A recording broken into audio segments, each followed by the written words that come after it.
Nasa MS Teams lahat yung ibang mga files na yon. Nakikita nyo yun doon.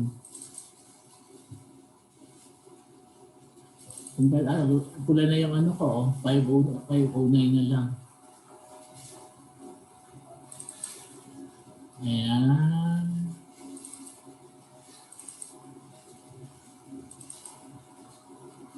Okay.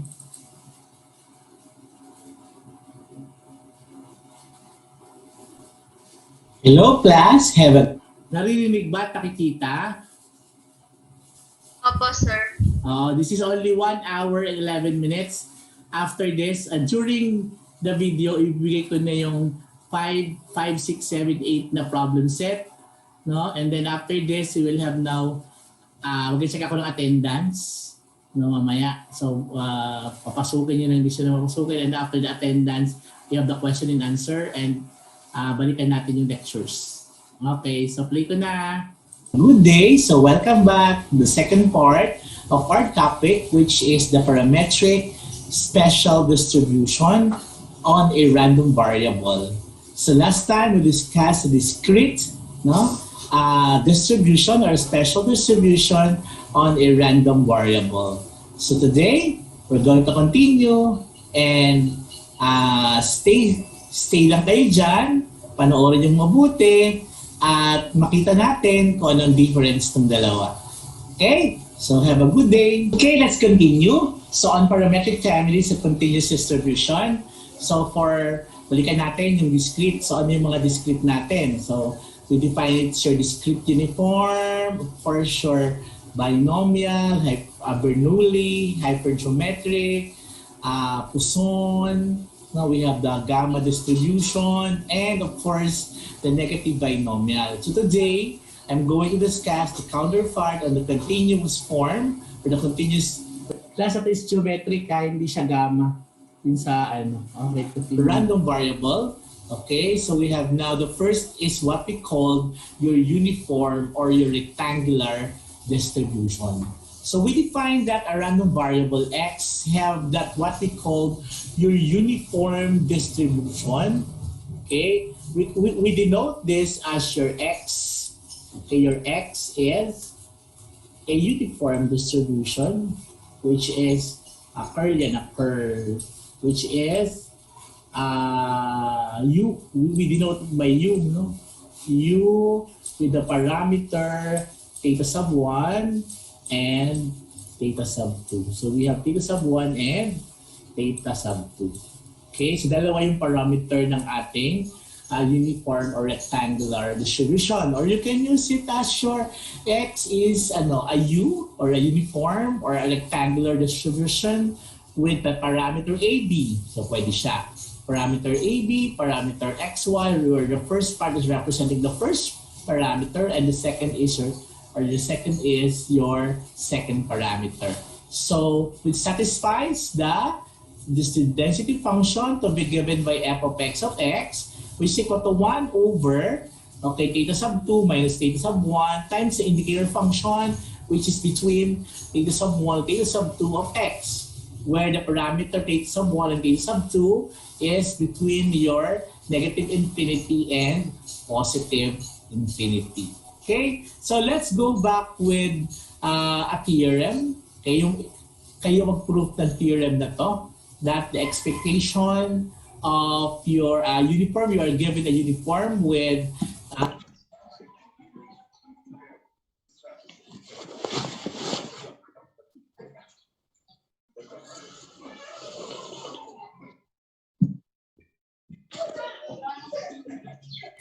Okay, group 5. Napakita niyo yung theorem. Itong theorem ito tatlo. Expectation, variance, and MGF. Using the definition approach, ano yon? Integral naman dito. No? So, isa lang ibibigay ko sa inyo dito kasi meron kayong hahanapin pang CDF. So, paano ko nila CDF ng uniform? Get the integral. Integral nito. This is the integral of 1 over theta or f of x dx, di ba? Where the limits is from theta 1 to theta 2. So yun ang kukunin nyo, your CDF, ito yon. Tapos yung pangalawa is kukunin yung mean, yung variance sa MGF, again, using your definition, which is the integral of x, f of x dx, where yung ating indicator function is still your theta 1 o theta 2. Ito naman sa variance, kukunin muna yung expectation of x squared, which is the integral of x squared times the distribution. Dito kalimitan gumagamit ng by parts. Tapos minus the quantity of that. Sagot mo dito, square mo siya, ipa-minus mo dito. So para makuha mo itong value na to. And of course, your MGF is your the integral of e raised to tx times the distribution, this distribution. Okay? And then palabasin ninyo ito. So kailangan step by step yung papakita ninyo kung kailangan gumamit ng particular depth, bakit ganon, or reasons, lalagay nyo dapat. Kasi pag wala kayong mga reasons for that particular line, ibig sabihin nun, may minus points yung grade nyo sa take-home exam. Okay, or we call this as your problem set. Okay, kaya hindi na ako makadagdag ng isa ng number 2 kasi meron pa silang hahanaping CDF. So bali 4 ang hahanapin nila, itong 4 na ito. Papakita nyo itong 4 na ito using definition. Okay, that is group 5. Sino yung group 5, Miss Amil? Group 5, Miss Amil? Sino yung group 5? Sina Hernandez Magtango Broma po, sir. Wala pa kayong group 6 dyan? Meron na po. 7. Wala pa po. Oh, yung 7. Baka meron pang walang kagrupo dyan. So gumawa na kayo, bigay nyo na kay Miss Amil. At mabigyan na kayo ng problem set at umpisahan nyo nang gawin. Okay, so may group 6 pa, no? Group 6, mamaya. Sige, continue. Theta sub 1 and theta sub 2 as the parameter. Then your x, the expectation of x is theta sub 1 plus theta sub 2 over 2. And the variance is theta sub 2 minus theta sub 1 squared over 12. And of course, your moment generating function to be your e raised to theta sub 2 t minus e raised to theta sub 2 t. Okay, so over theta sub 1 t over theta sub 2 minus theta sub 1 times t. Okay, and of course the CDF of a uniform rectangular distribution or uniform or rectangular distribution is said to be x minus theta sub 1 over theta sub 2 minus theta sub 1. The indicator function is 0 and theta sub 1, theta sub 2 of x, and of course your theta sub a theta sub to infinity, meaning from theta sub 2 to theta sub 2 to infinity of x yan. So meaning yung ating yung ating f of x is between theta sub 1 to theta sub 2, and of course your theta sub 2 up to positive infinity of x. So this distribution is sometimes referred to as your rectangular because the shape of its density function is rectangular. So although the uniform distribution has been defined as being uniformly distributed in the closed interval, theta sub 1, okay, theta sub 2, the closed interval, so theta sub 1 and theta sub 2 are included. One could just as well define it over an open interval, your theta sub 1 and theta sub 2, or over either of the half open or half closed interval. We have your theta sub 1, theta sub 2, it's an open and closed, or a closed and open. So this again illustrates that the probability of a density function of a continuous random variable is not unique. Okay? So, ito try nyo ito based on the property or the definition of how to get expectation of a continuous random variable. Okay, your expectation of x. First, the variance. First, you have to get expectation of x and get the second moment of the expectation. So, ibig sabihin, kukunin mo yun using the formula that your variance of x equal to expectation of x squared minus quantity summation of x quantity squared. That would be the variance. Kunin mo natin to sa second moment nito and establish the formula using this. But this is continuous, so we have to integrate. Okay, and of course your moment generating function given, this is the expectation of e raised to tx. So therefore, pares lang siya. So this is just the integral of e raised to tx times the distribution, which is 1 over theta sub 2 minus theta sub 1. Okay, with specific or given indicator function. Okay, so an experiment, this generates a uniformly distributed random variable is as follows. So a point is x is selected at random from a given interval.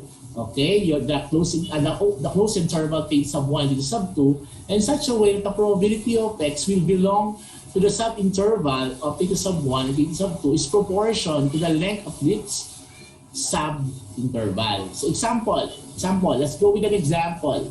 So this is now the example for the uniform. So a random number is selected from the interval 0, 1. So this would be the interval where 0 and 1 are included. What is the probability that is greater than 5 or between 0.25 and 0.75? So let x be a random numbers generated. Okay, your x now is represented to be a uniform with 0, 1 is the interval. Okay, so the first function is your f of x is equal to, kasi ang mangyayari dyan, ano lang, indicator function lang, ano? Indicator function of 0, 1 of x. Bakit? Kasi 1 minus 0, 1 over 1 minus 0 is 1. So therefore, it gives you only the indicator function to be 0, 1 of x. Okay, so your CDF would be what? Your x, the indicator function of 0, 1 of x plus the indicator function of 1 to infinity. Diba? Yung based on the definition we have kanina. So 0, 1 and then your 1 to infinity ay kasama. No, so example, the probability of x which is greater than 0.5. So we have now using the definition of complement. So that would be what? 1 minus the CDF, okay, the CDF at 0.5. So therefore, that would be equal to 1 minus 0.5, which is equal to 0.5. Okay? And the probability, okay, greater than 0.5 sabi natin, no? The probability between 0.25 and 0.75 would be using the formula for the CDF, we have 0.75, okay, minus 0.25. So that would be equal to 0.75 minus 0.25 is equal to 0.5. And that would be given that from a uniform or a rectangular distribution. Okay, so here are now, there are some exercises. So pag-aralan exercises, baka mamaya ay hanapin natin sa mga sagot natin, maging resourceful tayo sa mga paghanap ng sagot dun sa ating given. So for example, derive the formula for the 5-quantile or uniform distribution. Okay, the quantite. So siguro if you have time na, you have to do this na lang. Pero kung ano, we are not more on the distribution of the QX quantile of the uniform distribution, but we are going to do or apply exercises from different distribution, maybe a discrete or a random variable. Siguro concentrate tayo dito sa number 2. So during the evening rush hour, so the bus to Cubao leaves Makati promptly 15 minutes. Suppose that the passenger arrives at the terminal randomly during the rush hour. What is the probability that the person arriving at a terminal will have to wait at least 10 minutes before the next bus departs from Cubao? Note that your X point is arrival from 15 minutes and Y is your waiting time. So at this point, so dapat pa uniform. Anong uniform? Anong uniform sa kanya? Every 15 minutes. So kailangan makukuha tayo. So this example now gives you a uniform distribution. So what is now your theta sub 1 and what is now your theta sub 2? Okay? So that would be an assignment for you, no, na hindi lang ibibigay sa inyo. Kailangan alam nyo rin, no, alam nyo rin kung paano gamitin yung mga distributions. Okay? So hindi lang ibibigay ng teachers lahat. So kailangan kayo mag-research, no?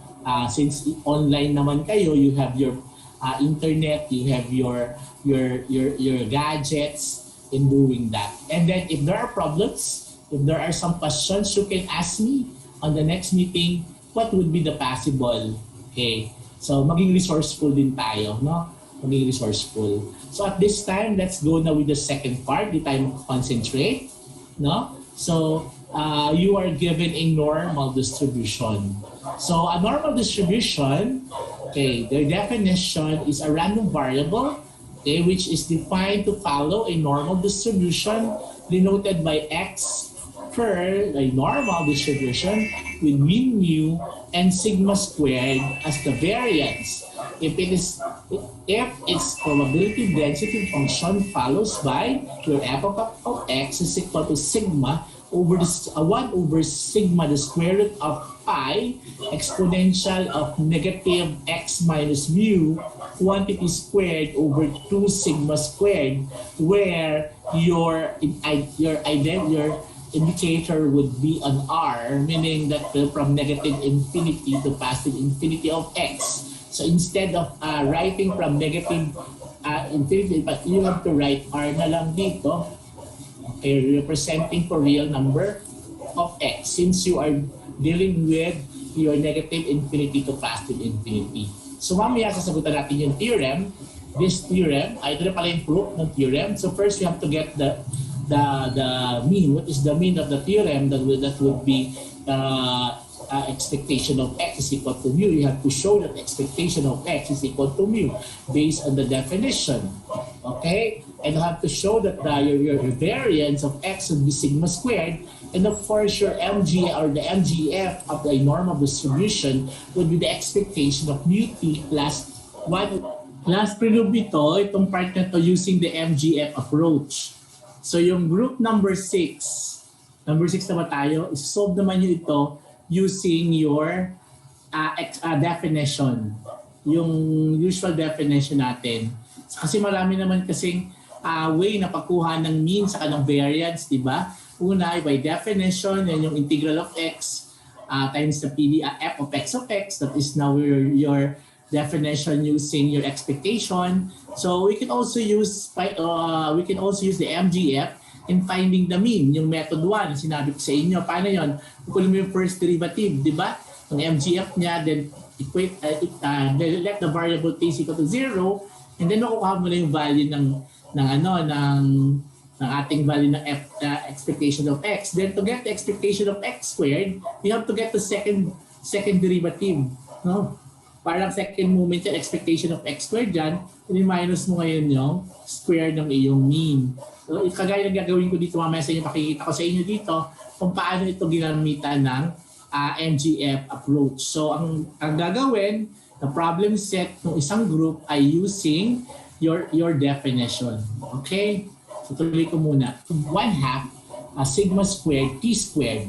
So, give you the proof, no? So, using the MGF approach, then we have to show you the distribution. So the expectation, the variance, and of course your MGF. So let x be your normal distribution. Okay, defined to be W is equal to x minus mu. First, we have to derive the MGF of W. So how are you going to show the MGF of W? Here. So, kailangan mamaya. Okay? So, from this, we will obtain its mean and its variance. So, from the definition of W, your x would be equal to W plus mu. Bakit? Ililipat natin si x, si mu sa kabilang side. So, may siyang W plus mu would be equal to x. Okay, so ito na siya. This is now your x plus mu. This is a linear function of W. Yes. Yes, kasi wala naman tayo naka-square dyan. So, ibig sabihin, your x now is equal to W plus mu. Okay. So, thus, your expectation of x, you have to get the expectation of x and of course, the expectation of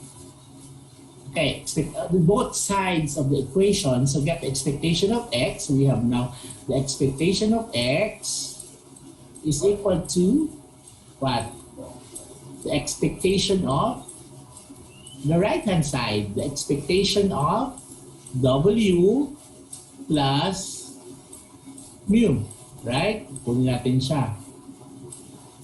Okay. So that would be equal to, anong ginawa natin? So the expectation of W, plus the expectation of W and the expectation of a constant is equal That is mu. to the constant. So therefore, that is plus mu. So ito yung expectation x. Right?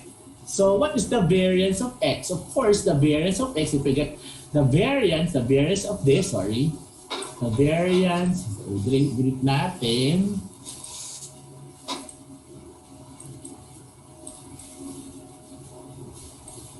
Okay, so balik natin dito. So kukunin mo yung variance of x, v na lang lagay natin ha. Of course, using the definition, this would be equal to the variance of w plus mu. So that would be equal to what? That would be equal to the variance of w plus the variance of mu. And the variance of a constant is equal to 0. Therefore, the variance of x must be equal to the variance of w. And of course, for the MGF, sabi natin, anong definition ng MGF? You have to get that your MGF, your M of t of x is equal to the expectation of e raised to yung ating w plus mu. Ito na siya. Which is equal to, pag naka-exponent siya, so if that is positive, so get the sum. So pwede mo siya paghiwalayin in terms of two exponential form. So that would be equal to, ilabas natin yung, the expectation of e raised to tw. Okay, kasi multiply mo siya ng t, di ba, by definition of MGF. Bali siya, expectation of t, parenthesis t, that is x minus w. Ito yan, no? Asa na yan? That is what? Ano ba ito? Malabo eh. Hindi ko na palakihan. W plus mu. So that's why it's TW and T, then T mu. Itong part na to. So di siyang expectation of E raised to T times W plus mu. So i-distribute natin ngayon siya mag-isang expectation of E raised to TW times E raised to T or mu T.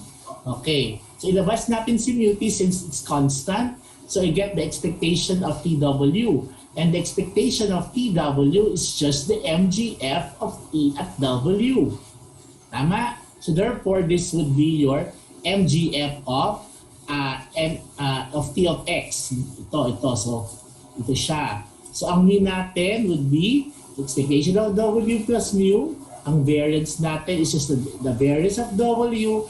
And of course, the MGF would be e raised to mu, the expectation or that MGF of T at X, or T at W. Sorry. So therefore, we have now here the expectation of e raised to TW would be equal to e raised to T times X minus mu. Okay, kasi ito yung ating original. The original is defined to be your X is equal to X minus mu. Okay, which is just equal to the integral, okay, of e raised to T X minus mu times 1 over your variance, the square root of 2, this is a standard deviation, times the square root of 2 pi, expectation of negative x minus mu squared over 2 sigma squared dx. So let W, dahil kasi is equal to x minus mu, and the derivative of your dw is just your dx. Right? So at this point, so the MGF of W at T, the MGF of T of W is just equal to e raised to TW 1 over, okay, that's the population standard deviation times the square root of 2 pi, the exponential of negative W squared, okay, over 2 sigma squared dW. Okay? So yun natin. So this would be equal to 1. Ito, mangyayari, sasama na natin siya sa loob para punta na siya dito. So since this is E, so this is also E. So pagsamahin natin, natira 1 over sigma, the square root of 2 pi, the exponential of negative W squared minus 2 sigma squared TW over 2 sigma squared. Kasi pag pinasok mo sa loob to, ito na siya, si TW, ay kailangan i-multiply mo, simplify natin tong finding the least common denominator, which is 2 sigma squared. So ito ngayon yung i-integrate natin in terms of the MGF of W, of T terms of W. Then completing the square, we have to complete how to complete the square, get you the middle term, and then yung ito lang, complete the square natin yung numerator nitong part na to. So alam niyo na yan. So na-take up nyo na yun ng high school. So naging ano na siya, na-simplify na natin siya. So ilalabas natin yung constant which is mu squared. Kasi maka-cancel yun dito, paghiwalay natin, over t squared times t squared over 2. Itong part na to, ilalabas natin since constant. So matitira lang dito, at tandaan nyo over r to yung ating integral. Is equal to 1 over your sigma, the square root of 2 pi, the exponential of w by using your completing the square or get the factor of the numerator would be your w minus sigma squared t quantity squared. This is your the difference. This is your the difference. No, the square the difference, which is over 2 sigma squared w.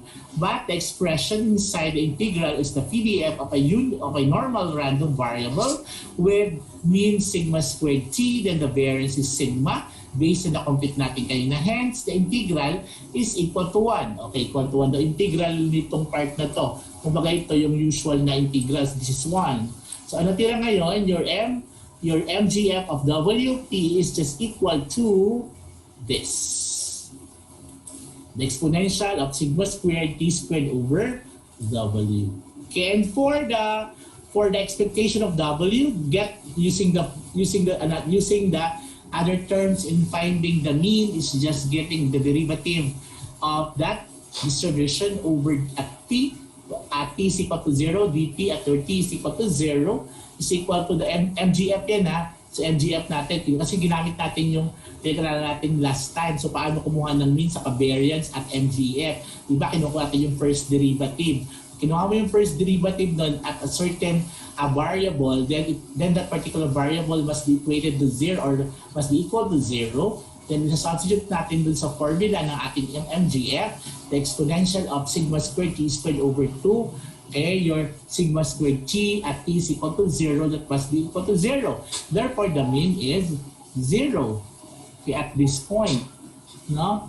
And the second is the expectation of w squared, which is equal to e raised to sigma squared over the sigma squared times exponential of sigma squared t squared over 2 plus t exponential of sigma squared t squared over 2 times sigma squared t, which at t is w. So therefore, that is sigma.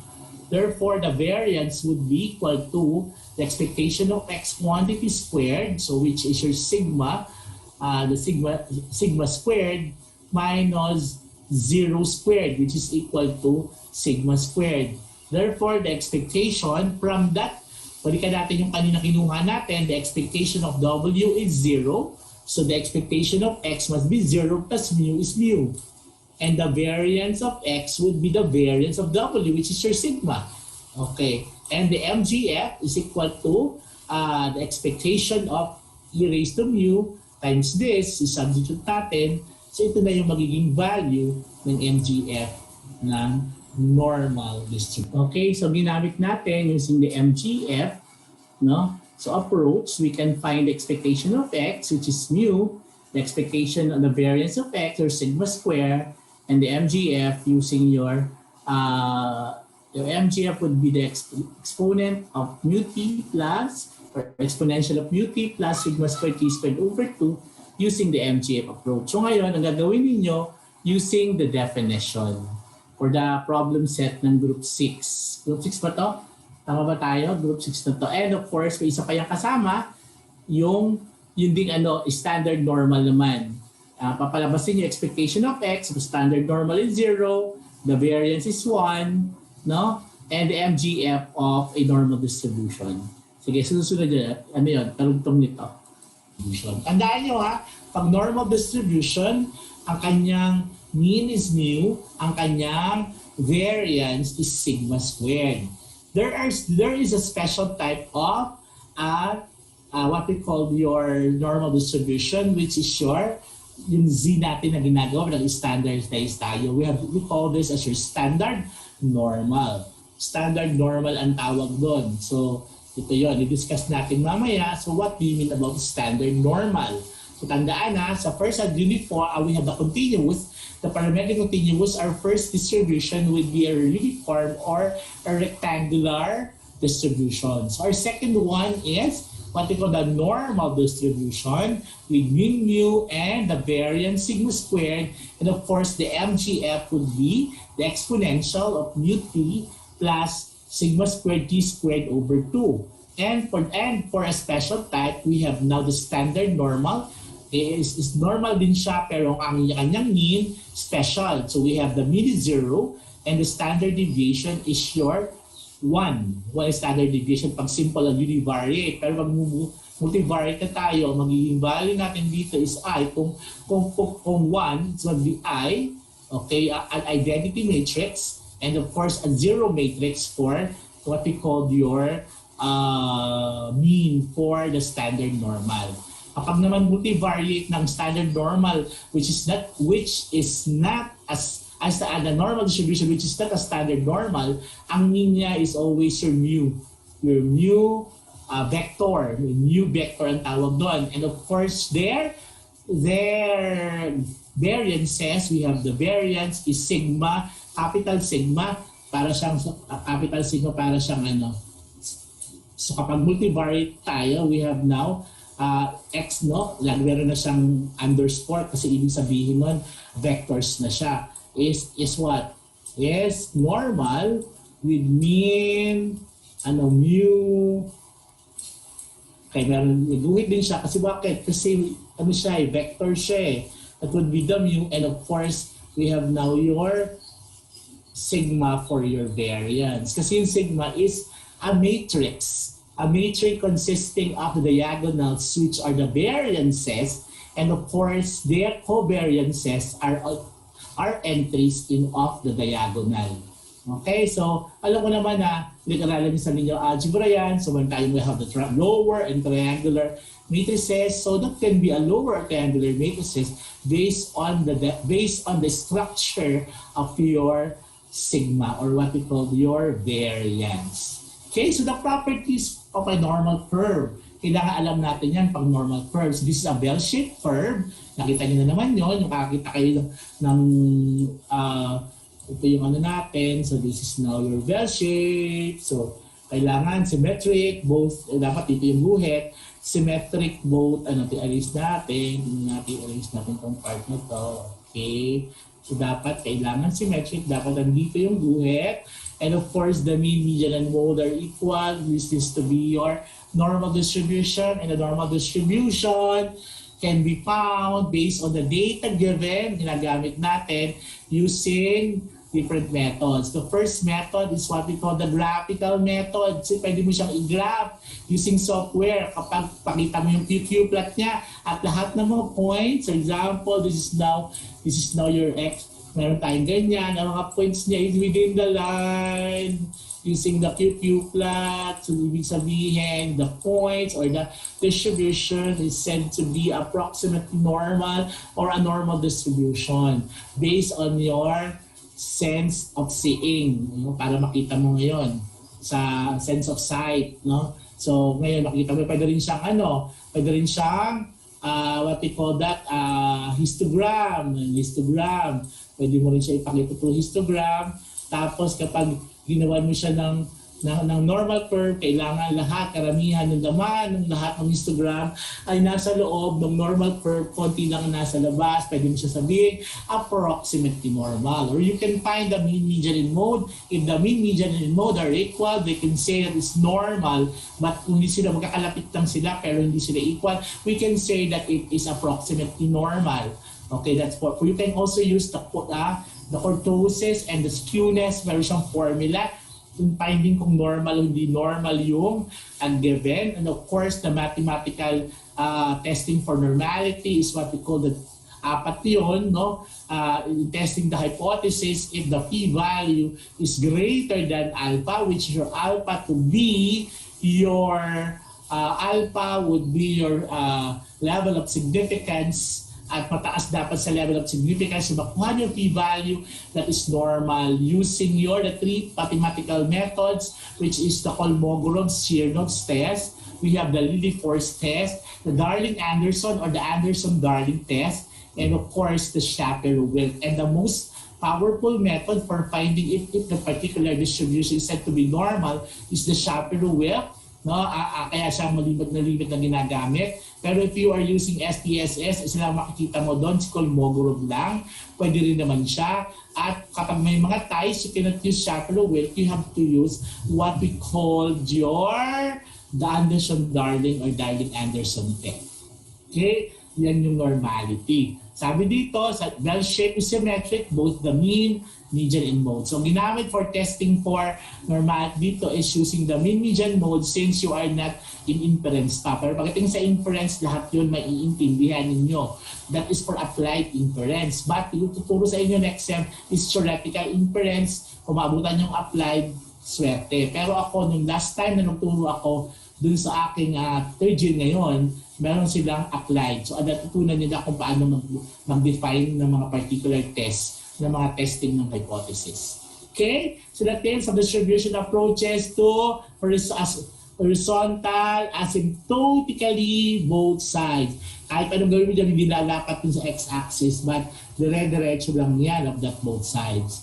In the area of the whole is equal to 1. So, meaning, kung symmetric siya, both sides have 0.05 units of the area of the normal curve. So let's go now with a special type of normal distribution, which is what we call your standard normal. If the normal distribution has the mean 0 and the variance 1, it is called a standard normal random variable and denoted by Z. Thus, the PDF and the CDF are as follows. Okay? So, tandaan yung mabuti, no, itong distribution. Sometimes, I call this is not necessary. This one, para maganda, this is F din, para pare-parehas tayo. Pero you can use that, ginagamit yan sa table kasi mga table value, especially in finding your areas of the normal curve, meron tayong table value. So, therefore, your f of z is equal to 1 over the square root of 2 pi. Bakit nawala si sigma? Kasi si sigma ay 1. So, hindi natin sinama. The exponential of negative 1 squared, c squared. Bakit ano ba si variance? Diba kanina, sa formula natin is ano yung formatting kanina? Ito yung formula natin kanina, diba? So this is the formula. So if this is 1, 1 na yan. If this is 0, 0 siya. If this is 1, 1. Kaya again, ano sa z natin? F of z is equal to 1 over 2, the square root of 2 pi, exponential, negative, wala to, the negative 1/2, then wala na rin to, wala na to, 0 na yan, yung square lang natira, because it's your z. So negative z squared over 2. Yun na yung formula natin for the standard normal. Pag nakita nyo, ayan, nawala na si z na lang square, tapos negative 1/2, kasi si sigma mo ay 1, kasi mu mo ay 0, since it is standard normal, therefore this is now the formula. Okay, so therefore, in getting, sabi nga natin, getting its integral, kunin mo integral nito, at R, we have now your, what you call your C, D, F. So ibig sabihin, mga exercises sa bahay, so pwede nyo gawin, pwede nyo kunin ng ipatunayan nyo ng mean is 0 and variance is 1, getting the expectation, getting the variance, getting your MGF of a standard normal distribution. So we have now a theorem. Ito yung Z natin na ginagamit natin, na standardize natin.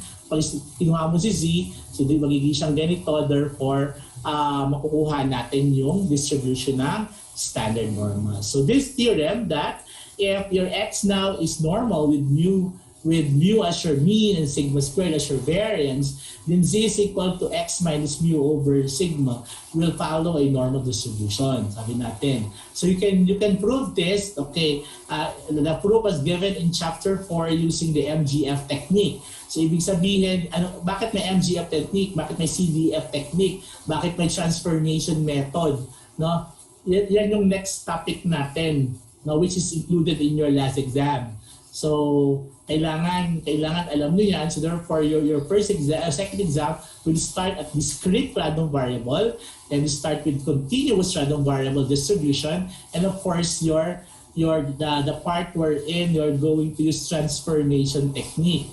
Tapos kung aabot pa tayo, which is naman finding the distribution of the sum and the difference of two particular random variables. No? So kailangan lang kung continuous, pag discrete. So this is very useful. So I have to read how the MGF was done in chapter 4 in finding the distribution of standard normal using your normal distribution. So this is very useful theorem, particularly the evaluation of probabilities. It states that the normal random variable can be transformed into a standard random variable. Thus, x is normal for any a less than b. So therefore, the probability of a less than x less than or equal to b, since it's continuous, wala na tayong pakialam kung may equality dyan. Sabi nga natin, parehas lang yan. So therefore, that would be a minus mu over sigma. A is less than or equal to x minus mu. Sigma, kailangan na-transform natin itong x na to into x minus mu over sigma kasi distribution to Anong distribution to? This is your C distribution. Therefore, the probability is between A minus mu over sigma less than Z less than or equal to B minus mu over sigma. At this point, pinag-aaral natin yung CI. Ano yung CI? The confidence interval. Okay? So, ang daming pang dapat malaman pagdating natin sa inference. So, lahat na i-discuss sa inference. Okay? Sa math stat 2 ninyo. Kailangan i-discuss lahat yan. Okay? So, ito kunin natin yung probability ng una. Sabi nga natin, this one, so less than, minus yung less than ulit ng A naman. So, this is now your standard normal na. Kaya lang tayo ng P of this. Okay, minus the P of this. Kasi pinalitan natin yung distribution ng P, yung ginating function. So, merong equivalent sa table. So, minus natin yung dalawang yan. And that would be now that can be obtained in your standard normal table. Okay? Example, so to be the normal, use the normal table to evaluate the following probabilities. Okay, so C is less than 1.74, which is sigma, phi of 1.74. Tingnan nyo dun sa table. Under phi of 1.74 is 0.9599, wherein this gives the probability.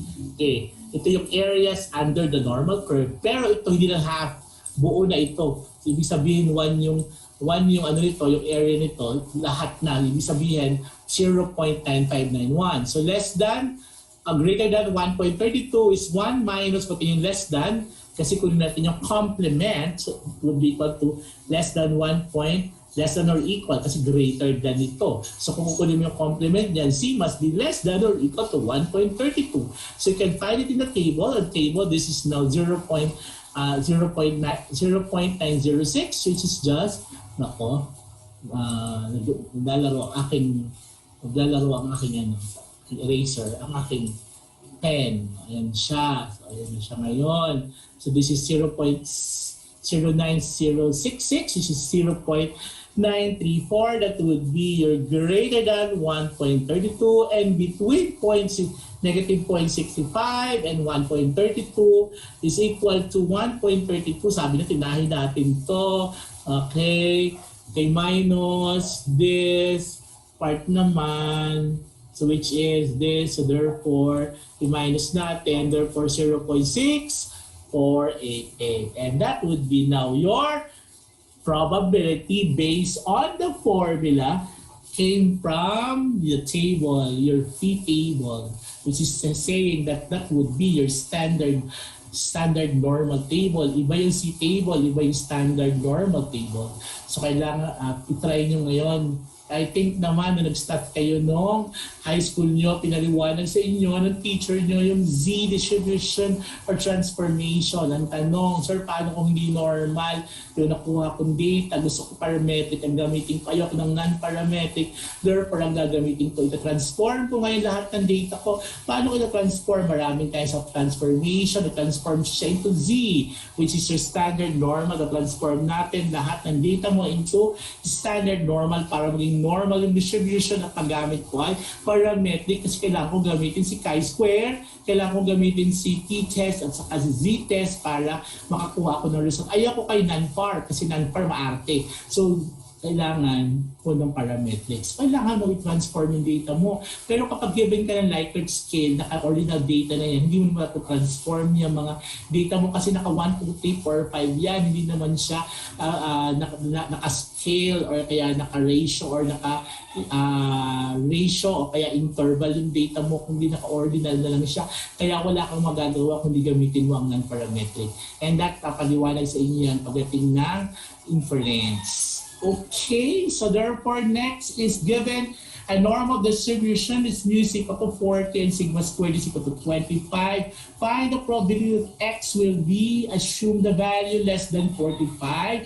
I-substitute natin yung 45, yung ating x, which is 45, less than 45 kasi minus the mean over the standard deviation or over the variance. Kung given mo kasi standard deviation na kailangan ko lang variance, kukunin kong square root 25.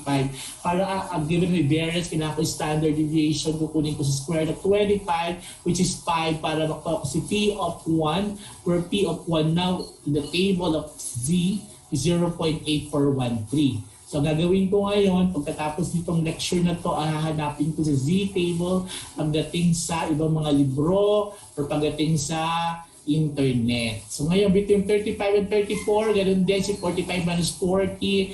Okay, minus 35 minus 40, mag-negative yung isa. Ang sabi nga natin, kapag ito na, P of 1 minus the P of negative 1, so kunin sa table, 0.6826 and more than 45, 41, 1 minus, kasi gamitin mo yung less than or equal, which is equal to 0.1587 as your probability. And for example, 3, you are given that a standard or normal distribution with mean 18 and sigma squared is 16. Find the value of k such that probability of x less than k, 0.95. Balikan naman to, ang given naman dito ay yung area. So therefore, isubstitute lang natin yung mga values ng mu mo, which is your 18 and your sigma is 4, since it's 16. So makukuha natin yung value ng k from the normal table of 1.645, which is okay, yung table natin kasi at 0.95 kasi sa value ng table ng this 1.645. Therefore, solve for k is 24.58. Same as your k now here is greater than k at 0.025. So therefore, 1 minus 0, sa table value, makukuha mo ngayon less than 0.975. So therefore, i-substitute natin yung mga value and i-compute mo sa bahay. So which is 25.84 ang value ng k. Okay, so let z alpha be such that your z is greater than z alpha is equal to alpha. Okay, ito yung alpha. Given ka ng alpha where alpha is your level of significance. Ang level of significance, for example, mayroon ka 95% level of confidence, which is opposite from the level of significance, which is 0.05.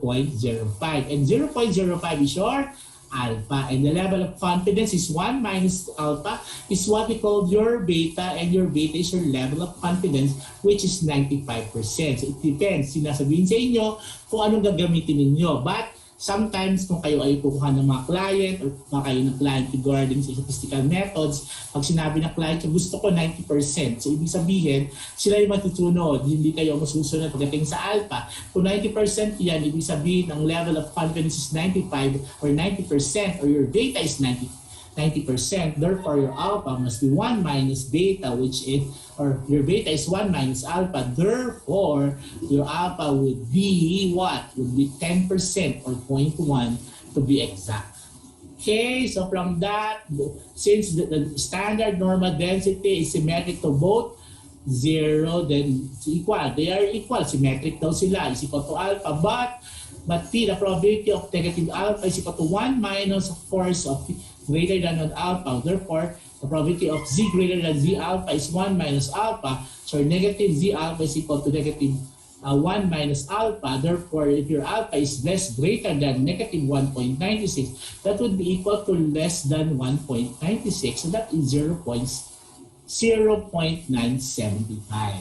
Dahil nyo na, ibig sabihin lang ito, you are dealing with level of confidence and they're living with level of significance. Tandaan mabuti na kapag sinabi mong level of significance, siya yung maliit. The level of confidence, how confident are you that your paper or you're doing such paper to be confident at 95%. So ano ngayon yung level of significance? Ibig sabihin, yung opposite ng level of confidence is just 5%. Meaning, naniniwala ako na ang error ko ay hanggang 0.5 lang, hanggang 0.05 or 5% lang ang error ko. Therefore, ang kanyang alpha, level of significance would be 0.05.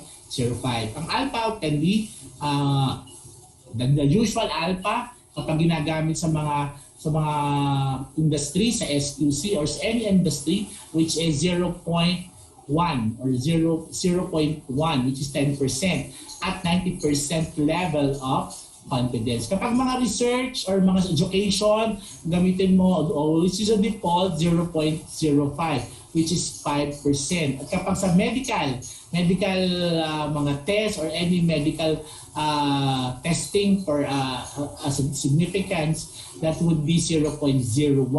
Meaning kasi kailangan 99% sure ka na yung tinurok sa yung vaccine ay effective. So ibig sabihin, hindi ka pwede sabi ay 90% na. So, ibig sabihin parang kulang, no? yung tiwala mo, yung confidence mo. So kailangan kapag mga medical term or mga medical testing ng medical, it must be 99% ang confidence, which is 0.01 or 1% is the level of significance. Kapag mga research, 95% level, okay na yon, 95% level of confidence, and their level of significance would be 5% or 0.05. And for the industry naman, medyo okay na yung 90% level of confidence. Therefore, pwede mo rin sabihin yung level of significance mo would be 10%. Okay, so the third part or the third distribution is what we call exponential distribution. So a random variable is defined to follow exponential distribution. Okay, so this is exponential distribution denoted by x. It's an exponential distribution. So x, okay, so per exp, exponential distribution, k with parameter lambda. Okay, if its probability density function follows a distribution f of x is equal to lambda e raised to negative lambda, where the indicator function is your r plus or from 0 to positive infinity of x, where lambda must be greater than 0. Okay, so this theorem, so I leave it this theorem as part of your exercise. Class yung ating group 6, ulitin ko yung normal distribution, gagawin nyo siya, hanapin sa expectation of x, which is mu, and the variance sigma squared, of course the MGF, using, number 1 yan using your definition. Yung pangalawa, same using definition, but you're going to use the distribution which is standard normal. Papalabasin nyo si 0 at saka si 1 as the mean and find the MGF of a standard normal. Okay? Sa group 7, may group 7 na tayo, Miss Amil? Meron po, sir. Okay, sino-sino sila? Si Diana Rabina Villacorte po. Dalawa lang sila? Tatlo po. Okay, tatlo. So kanila naman itong exponential. Isang problem lang din kasi meron siyang CDF. Okay? So papakita nila yung expectation of x, variance of x, the MGF, and of course your CDF using the definition. Ito integral lang itong CDF. Ito naman yung may x, ito naman yung may x squared. May x squared pero ma-minus pa sa square dito para mukha mo yung variance. And of course the MGF. So using by definition we're in the MGF is equal to the expectation of e raised to tx. Therefore, it's the integral of e raised to tx times the distribution. So ito yung sa kanila. itong exponential. So isa na lang, ang kulang natin, no? Sige. And maybe one of them can be part of your last examination. So pagbutihin mabuti, sagutan, no? Pag-aralan mabuti, then kayo yung group study para magawa ninyo yung mga dapat yung magawa. Okay, that the expectation of x must be 1 over lambda and the variance of x is 1 over lambda squared, for the MGF to be lambda over lambda minus t for t is big less than x or less than lambda. Okay, so your f of x now, your CDF would be 1 minus e raised to negative lambda of the indicator function r plus of x. So find the proof. Okay, do the proof in your own way, na kung saan pwede kayong mag-search or pwede kayong maggawin nyo based on the definition to show the expectation of x, the variance of x, and of course the MGF. So the exponential distribution has been used as a model for a lifetimes for various things. The length of the time interval between successive happenings can be shown to have an exponential distribution. Okay, provided that the number of happenings is in fixed time interval as Poisson distribution. That is, if y is the number of occurrence in the time interval of length t, follow a Poisson distribution with lambda is equal to dt. Ito may connection sa Poisson, which is your exponential distribution. Then x is the length of the time interval between successive happenings will follow an exponential distribution that lambda is equal to b. In the sense that exponential distribution can be viewed as a continuous analog of the geometric distribution. Okay, so example for a exponential distribution. Okay, suppose that the number of accidents within an hour at the intersection of EDSA and Timog Avenue follows a Poisson distribution with lambda at 0.25. Suppose an accident has just occurred. What is the probability that we will have to wait at least 30 minutes until the next accident?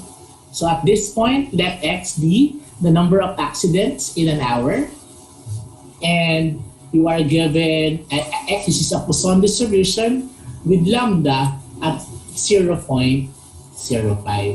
Okay, so if y is the length in minutes until the next accident happened, so your lambda would be, your y would be the exponential distribution with lambda 0.25 over 60 for an hour. No? Kasi number of accident kasi yung ginamit at x mo is the number of accident per hour. Okay, erase ulit natin. Ang kulit nitong. Okay, so that find the probability that y must be greater than or equal to 30. And that is, again, using your complementations, 1 minus your CDF, okay, at y is equal to 1 minus 1 using the distribution, using this CDF or distribution would be 1, this is the 1, this is your 1 minus the CDF, 1 minus e raised to negative 0.25 over 60 minutes times 30. No? Kasi nahanap natin yung at 30, the CDF at 30, which is equal to e raised to negative 0.125 or W is the length in hours until the next accident happened. So your W would be the exponential of 0.25 per hour, or your W must be greater than or equal to 0.5 or 1 minus the CDF of 0.5 at W, which is also the same as 0.125. So may dalawa kayong way kung paano nyo isosolve yung particular problem. So the memory list property of an exponential distribution should be an old functioning components has the same life distribution as new functioning components, or the component is not subject to fatigue or wear. That is, x would be the exponential distribution. Then the probability of x is greater than a plus b given x is greater than a is equal to the probability of x greater than b for all a greater than 0 and for b is greater than 0. So the proof would be the probability of x less than a plus b given x is greater than or greater, x greater than a plus b given x greater than a. That would be the probability of x greater than a plus b over the probability of a greater than x greater than a, which is e raised to negative lambda a plus b over e raised to negative lambda a, which is equal to e raised to negative lambda b for b is greater than or x is greater than b. Okay, so ganun lang yung ano natin, or you can use your integration. Okay, so here are some exercises you're going to solve. No, sagutan ninyo lahat yan. Baka kumuha ako dyan ng exam for your last examination. And for the next, the fourth, we have the gamma distribution. So the gamma distribution is defined to be a gamma, or that a random variable is defined to be a gamma distribution denoted by x is gamma, buong gamma, r lambda. Okay, and if the probability of the density is given by f of x equal to lambda raised to r over gamma of r, okay, where x is x raised to r minus 1 e raised to negative lambda x, where indicator function is r plus of x, where r and lambda must be positive, and the gamma is a gamma function defined by the gamma of t to be the integral of x raised to t minus 1 e raised to negative t of dx for t is greater than 0 under 0 to positive infinity. So the integration of the parts yielded by your gamma of t is just t minus 1 times the gamma of t minus 1. Then if t is equal to n, the gamma of n is equal to n minus 1 factorial. So another special result of the gamma of 1/2 is equal to the square root of pi. Okay, so this theorem, so you can also try to solve this theorem. Okay. Okay, din naman sa pag-8 tayo. Meron tayong 8. Si Samuel. Meron po, sir. Sino sila? Forton Revicente Sarmiento po. Okay, so ito tayo sa gamma. So hanapin natin yung ano nito. Yung distribution. Okay, so dagdagan ko pa ito, no? So, using your ano. So, dagdag mamaya, nadaanan na natin. So, this is now same. Same yung ginagawa nila using definition. Pero, prove to using MGF. Kaparehas ng normal.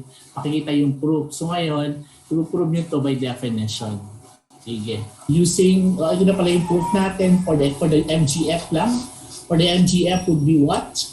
Okay, you have to find the mean. The mean of the gamma distribution is r over lambda. And for the variance of the gamma distribution is r over lambda squared.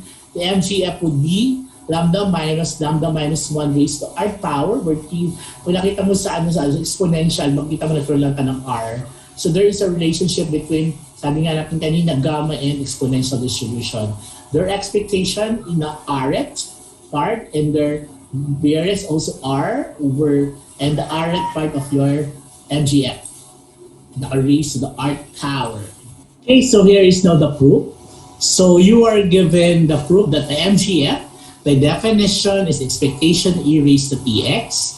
So pasok natin siya dun sa ating formula, sa definition, that the integral of e raised to tx times the distribution, okay, which is just lambda raised to r over gamma of r x raised to r minus 1 e raised to negative lambda x dx. So this is now your distribution. So manipulate natin, isama din si e, no? Isasama natin si e dito sa e raised to lambda t. So we have now this 1 e raised to negative parenthesis lambda minus t times x. Now therefore distribute dx to therefore distribution is this the integral of lambda raised to r the gamma of r x raised to negative r minus 1 e raised to negative lambda minus t times x dx. So multiplying both side by lambda minus t raised to r, so ilabas natin din yung constant. So we have lambda raised to r over lambda minus t raised to r, the integral of lambda minus t raised to r over lambda of r x raised to r minus 1 e raised to negative lambda minus t times x dx. So the expression inside the integral is the PDF of the gamma distribution or a gamma random variable where r is equal to r, your r is equal to, the lambda is equal to lambda minus t. Thus, the integral is 1. So integral is 1, no? Itong mga to, ito pag kinuha mo integral nito is 1 since this is your gamma distribution. Sabi nga natin by definition number 2 that the integral of the whole must be equal to 1. So therefore, that would be equal to the MGF or the MGF would be lambda kasi both naka-raise sa r. So pwede mo siyang gawing of this form, lambda over lambda minus c raised to r power would be the MGF of a gamma distribution. That would be your gamma distribution, correct?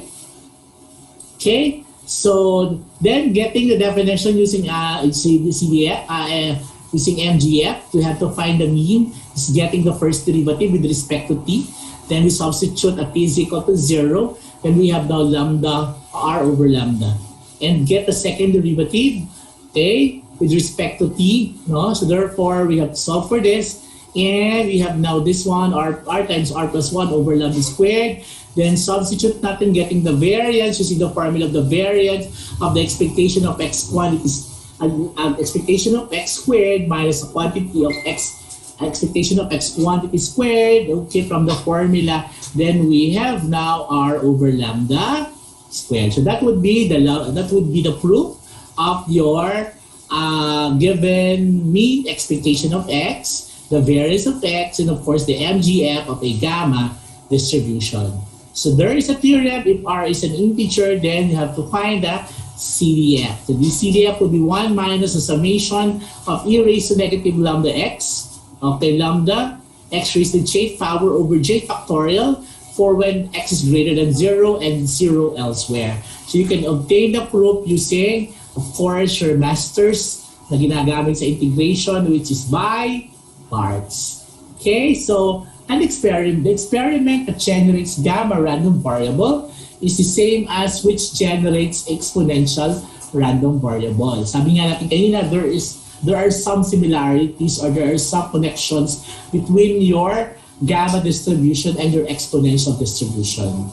Okay, so however, we can now interested in the random variable x, the length of time, the area, the volume, etc. until the rth occurrence of the event. So parang may counterpart to sa, di ba may counterpart sa part sa discrete, no? Rth representing your negative binomial, and of course on the first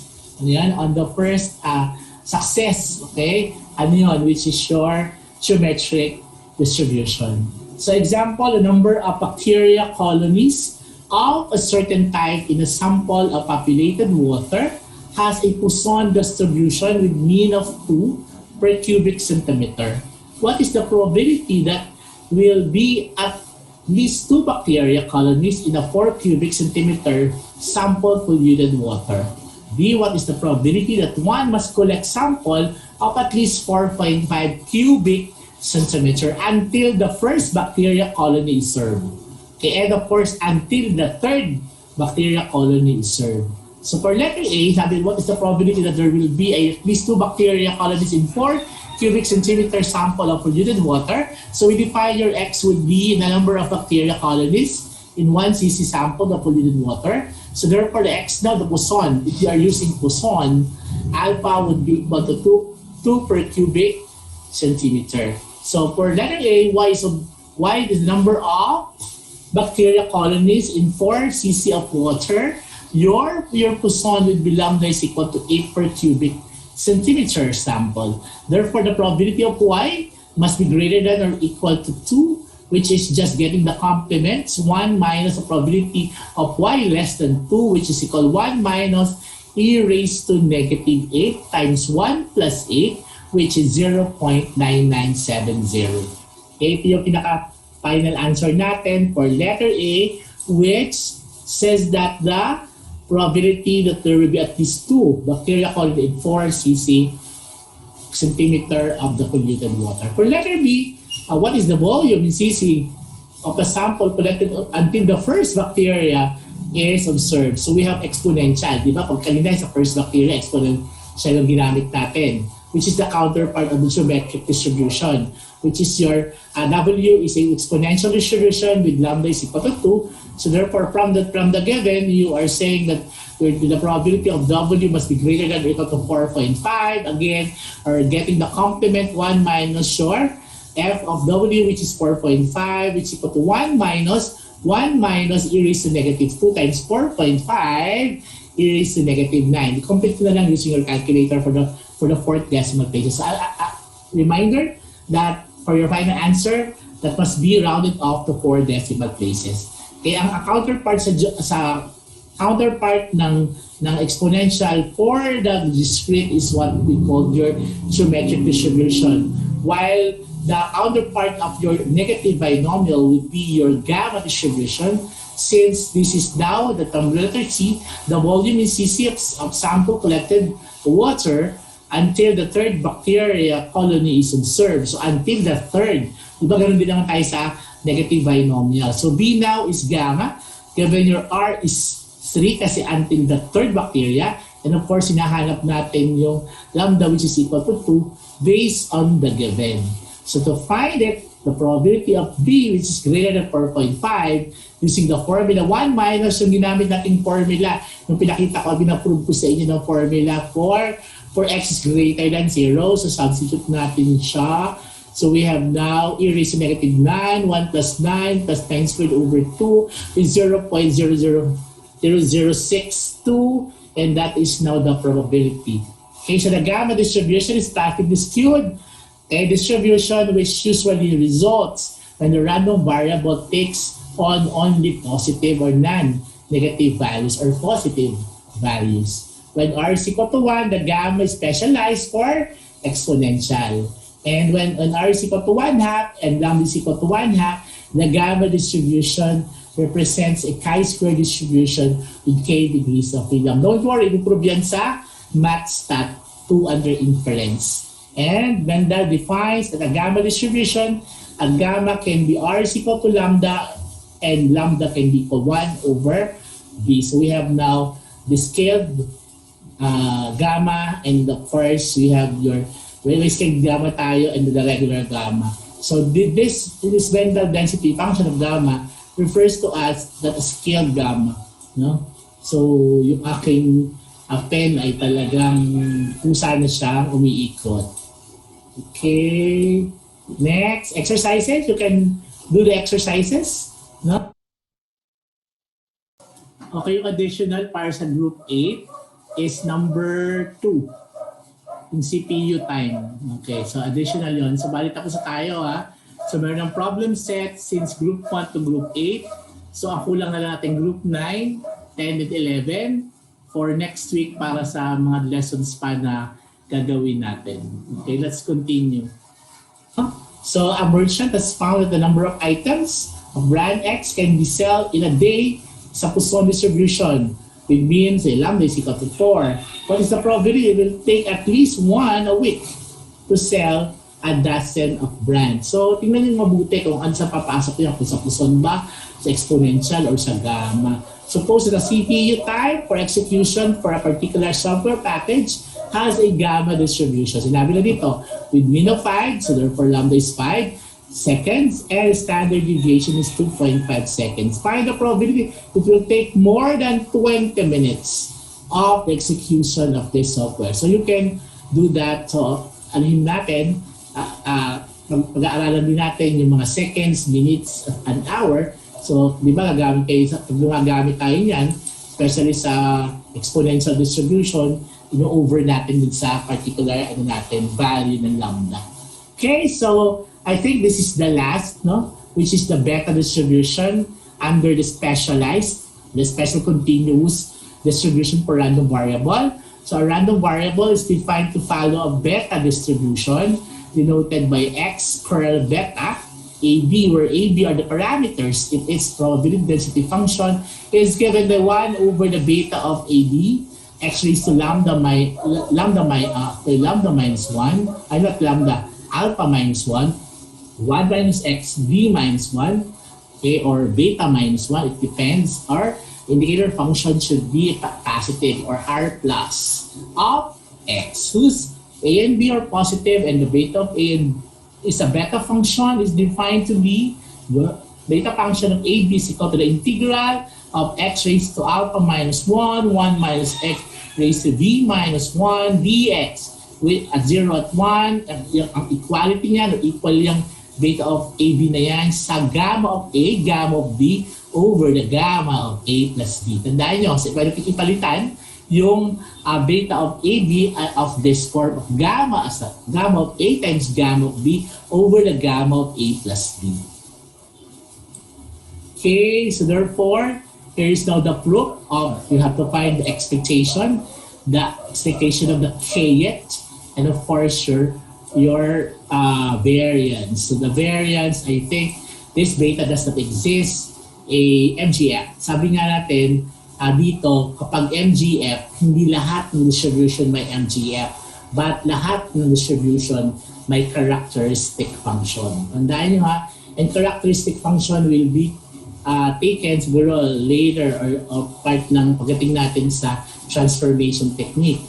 Okay, at tandaan nyo, hindi lahat ng distribution merong MGF, but lahat ng distribution ay merong characteristic function. Kasi since we're talking about MGF, we're talking about in R, while if we are talking in the characteristic function, we're talking about in the complex numbers. Okay, so ibig sabihin kasi complex, yun sa math, yun yung pinakamataas, and then follows a certain different kinds of numbers, kung paano we define the whole number, how we define the integer, how we define the rational, how we define the irrational numbers, how the whole number, diba? So the proof for the expectation of x raised to k power is given by this using the definition. Okay, sundan natin yung proof, and therefore the kth power would be equal to, what is this? Yan. So therefore, this is now your expectation of the k power. That was proven now using this method. So tingnan nyo mabuti at pag-aralan mabuti. And for the expectation of x, it would be a over a plus b, and for the variance, kunin natin yung second, which for the variance is given by this, ab over a plus b plus 1 times a plus b squared. Okay, and for the theorem, there's a theorem for if a and b are integers, this is now the formula or the CDF of your beta distribution. So the beta distribution can assume quite a variety of different shapes depending on the values of your A and B. And consequently, the beta distribution can be used to model an experiment for which one of the shape is appropriate. In particular, if A is equal to 1 and B is equal to 1, and the beta distribution reduced to the uniform distribution. Tandaan yan ha. And for your exercise, you have to solve for this. This A, B, and C given this distribution. Okay, so lahat ng exercises ay sasagutan, no? Na yung mga binigay ko exercises, at malay nyo, hindi ko sinabing ipasa, ang sabi ko lang is sagutan, pag-aralan sa bahay, para pagdating ng exam, maybe 1 or 2 questions ay manggagaling dyan at mapag-aralan ninyo para hindi naman kayo ma-zero sa exam. Okay? So class, so hanggang dito na lang yung ating parametric continuous special distribution for random variables. Tapos na tayo last time sa discrete random variables. So we have the following. Pagdating sa discrete, ano yun? Discrete uniform, Bernoulli, binomial, hypergeometric Poisson, we have 7. The geometric, and of course the negative binomial. And for the continuous, we have 5. Number 1, we have your uniform or rectangular distribution, followed by the normal distribution, and the normal distribution have a special type, which is your standard normal with mean 0 and variance 1. So next, we have now your exponential distribution for the third. Then we have your gamma distribution, and we have now your beta distribution. So we have 7 distribution, and we call this a special distribution, and we have still different distribution in different types of your date given. If you have the univariate, the bivariate, the multivariate distribution, they have different distribution that you're going to study. And that is statistics. Okay, that's it. So tapos na tayo yung special distribution. We have the discrete and of course the continuous. So next meeting, we're going to discuss, for the next video, we have a transformation technique using the CDF method and the CDF, the MGF, and of course your transformation, other methods of transformation. So again, class, thank you very much for listening and see you on our synchronous meeting. So thank you very much. Mag-aral mabuti in order to pass for the second examination, and see you. Thank you.